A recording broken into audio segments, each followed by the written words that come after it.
नमस्कार मित्रों, स्वागत है आपका हमारी पिछली चल रही श्रृंखला हिंदी साहित्य का इतिहास, जिसके लेखक रामचंद्र शुक्ल है। उसमें मित्रों, हम आपके समक्ष पिछली वीडियो में ये बता चुके थे कि कबीर आदि संतों की जो ज्ञानाश्रयी शाखा है निर्गुण पंथ की, उसका उद्भव कैसे हुआ और वो नामदेव से और उसके समय के संतों से कैसे प्रभावित थी और किस प्रकार ज्ञानाश्रयी शाखा से उनका संबंध था। इसी के चलते हमने जाना कि प्रेमाश्रयी शाखा का भी उद्भव कहीं न कहीं वहीं से हुआ है।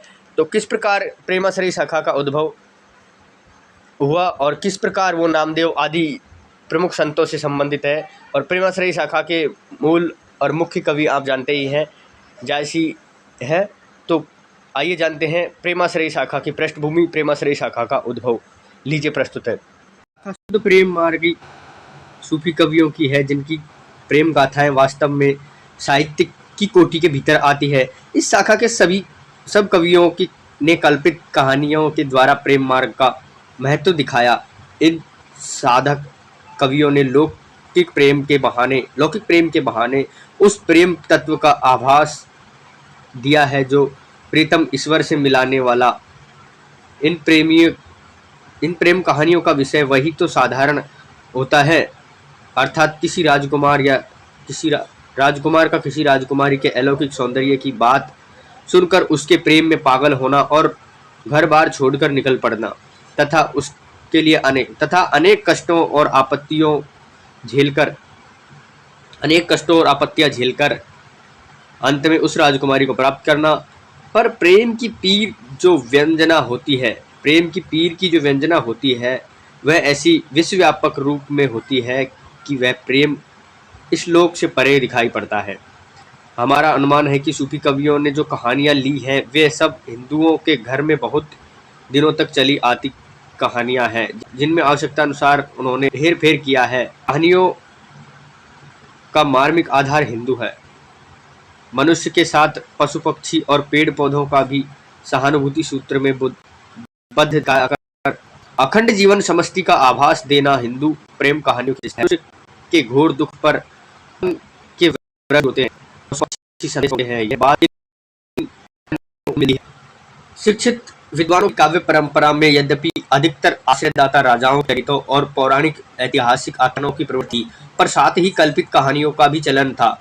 इसका पता लगता है दिल्ली के बादशाह सिकंदर 1574 के समय में कवि ईश्वरदास ने सत्यवती कहा भी कहा जाता है मित्रों, नाम की एक कहानी दोहे चौपाइयों में लिखी थी, जिसका आरंभ तो व्यास जन्मेजय के संवाद से पौराणिक ढंग से होता है, पर जो अधिकतर कल्पित सुरंद और मार्मिक मार्ग पर चलने वाली है वह वनवास के समय पांडवों के मार्कंडेय ऋषि में उन्होंने जो कथनाई, वो कथा क्या है देखिए दोस्तों।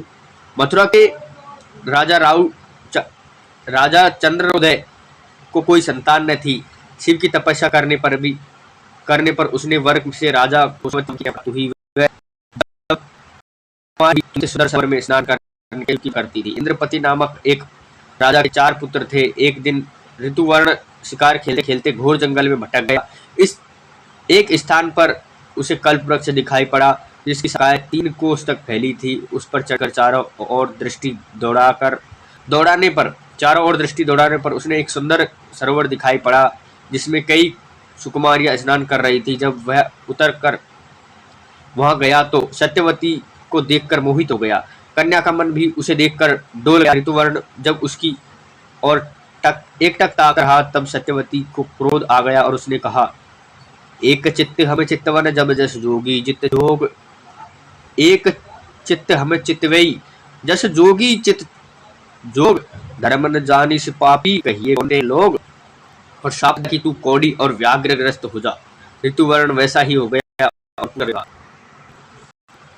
रोवे व्याधि बहुत पुकारी छोहन, बिछे रोवे सब झारी, बाग सिंह रोवत बन माही, रोवत पंछी बहुत औनाही। यह विलाप सुनकर सत्यवती उस कौड़ी के पास जाती है और वह उसे कहकर हटा देती है कि तुम जाओ अपना हंसो खेलो। सत्यवती का राजा एक दिन उधर से कौड़ी के शरीर से उसे दुर्गंध से व्याकुल हो गया, तो उस दुर्गंध वहां थी। राजा जब राजा डूब गए तब शिव पूजा छोड़ करने आई। इस पर राजा ने क्रुद्ध होकर दूतों से कहा कि सत्यवती को जाकर उसी कौड़ी को सौंप दो। दूतों कन्या नीम की टहनी लेकर उस कौड़ी की सेवा के लिए चल पड़ी और उसने कहा, तो ही छोड़ी अब मैं कित जाऊं, माई बाप सौंपे तू बैठाऊं। कन्या प्रेम से उसकी सेवा करने लगी और एक दिन उसे कंधे पर बिठाकर सत्यवती तीर्थ स्नान करने ले गई, जहाँ बहुत से देवता मुनि किन्नर आदि निवास करते थे। वहां जाकर सत्यवती ने कहा, यदि मैं सच्ची सती हूं तो रात हो जाए। इस पर चारों ओर अंधकार छा गया। तब देवता तुरंत सत्यवती के पास दौड़े आए। सत्यवती ने उनके ऋतुवर्ण को सुंदर शरीर प्राप्त करने का वर मांगा। व्याधिग्रस्त ऋतुवर्ण ने तीर्थ स्नान किया और शरीर निर्मल हो गया एवं ने दोनों का विवाह करा दिया। ईश्वरदास ने ग्रंथ के रचना काल का उल्लेख कुछ इस प्रकार किया है।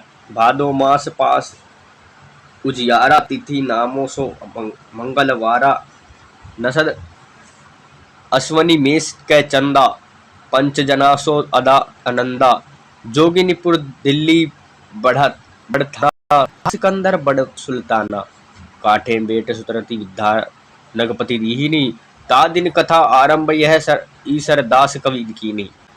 में अर्धोलिया एक दोहा है और इस प्रकार 58 दोह पर यह समाप्त हो गई। भाषा अयोध्या के आसपास की ठेठ अवधि है। बाटई यानी है कवियों किया गया। यह अवधि भाषा चौपाई का रूप कवियों के लिए चौपाई दोहे की परंपरा बहुत पुराने विक्रम की 11वीं सदी के जैन रचित काव्यों में मिलती है। इसका उल्लेख पहले कहा जा चुका है। सूफियों प्रेम संबंधों में खंडन मंडन की बुद्धि को किनारे रखकर मनुष्य के हृदय को स्पर्श करने का प्रयत्न किया है, जिससे इनका प्रभाव हिंदू समान रूप से पड़ता है। बीच बीच में रहस्यमय परोक्ष की और मधुर संकेत मिलते हैं, वे बड़े हृदयाग्राही होते हैं। कबीर में जो रहस्यवाद मिलता है वह बहुत कुछ उन पारिभाषिक संज्ञाओं के आधार पर है जो वेदांत और हठ योग में निर्दिष्टित है। पर इन प्रेम बंधों ने जिस रहस्यवाद का आभास बीच बीच में दिया है उसके संकेत स्वाभाविक मर्मस्पर्शी है और शुद्ध प्रेम मार्ग सूफी कवियों की शाखा में जो प्रसिद्ध जायसी हुए उनका पद्मावत हिंदी काव्य क्षेत्र में अद्भुत रत्न है। इस संप्रदाय के सब कवियों ने पूर्वी हिंदी अर्थात अवधि का व्यवहार किया है, जिसमें गोस्वामी तुलसीदास ने अपना रामचरितमानस लिखा है। अपना भावात्मक रहस्यवाद लेकर सूफी जब भारत में आए तब यहाँ उन्हें केवल साधनात्मक रहस्यवाद योगियों और रसायनियों और तांत्रिकों से मिला। रसेश्वर दर्शन का उल्लेख सर्वदर्शन संग्रह में है। जायसी आदि कवि सूफियों ने हठ योग और रसायन की कुछ बातों को भी कहीं अपनी कहानियों में दिया है। ये ध्यान रखिए, सर्व दर्शन संग्रह, ये रसेश्वर दर्शन का उल्लेख है इसमें। भक्ति के उत्थान काल की तरह हिंदी में कुछ पहले कवि की मिलती है, अतः पहले निर्गुण संप्रदाय की ज्ञानाश्रयी शाखा का संक्षिप्त विवरण आगे दिया है। इसमें सर्वप्रथम कबीरदास सामने है। तो मित्रों, ये हिंदी साहित्य का इतिहास का पूर्व मध्यकाल का परिचय। अब हम इसमें जानेंगे सबसे पहले कबीर, लेकिन इस परिचय में जो हमने पढ़ा है उसमें कुछ संदर्भ भी आए हैं, तो उनके लिए अलग से वीडियो बनाने की जरूरत नहीं है, यहाँ पे थोड़े ही है। देखिए तो संदर्भ देखिए, जो एक नंबर है वो पृष्ठ संख्या 11 से 6 पर है और वही है ऊपर वाला 2 वाला भी वहीं पे मिलेगा। देखिए पृष्ठ 11, इसमें भी तीसरे नंबर का पृष्ठ 11 पे और चौथे वाला पृष्ठ 13 पे और फिर 13 पे ही 5वां है और ये छठे का 5वें पे मिलता है। अर्थात कि यहाँ पे संदर्भ इसी किताब के हैं, यहाँ पे बाहर के नहीं है। तो इस वीडियो में हमने जाना कि कबीरदास की भक्ति परंपरा और इसके अलावा जो प्रेम मार्गी या सूफी मार्गी कवियों की भक्ति परंपरा कहाँ से आई है और कैसे ग्रहण की गई है, किससे ग्रहण की गई है, इन सारी बातों को हमने इस वीडियो में जाना। अगली वीडियो में हम भक्ति काल का प्रकरण 2 पढ़ेंगे, निर्गुण धारा पढ़ेंगे और निर्गुण धारा में भी ज्ञानाश्रयी पढ़ेंगे सबसे पहले। अभी निर्गुण धारा की बात ही नहीं हुई है मित्रों, तो निर्गुण धारा की बात करेंगे और कबीरदास पढ़ेंगे सबसे पहले। तो आज की वार्ता यहीं तक, मिलेंगे अगली वीडियो में जिसमें हम पढ़ेंगे कबीरदास। नमस्कार, धन्यवाद, बने रहिए हमारे साथ।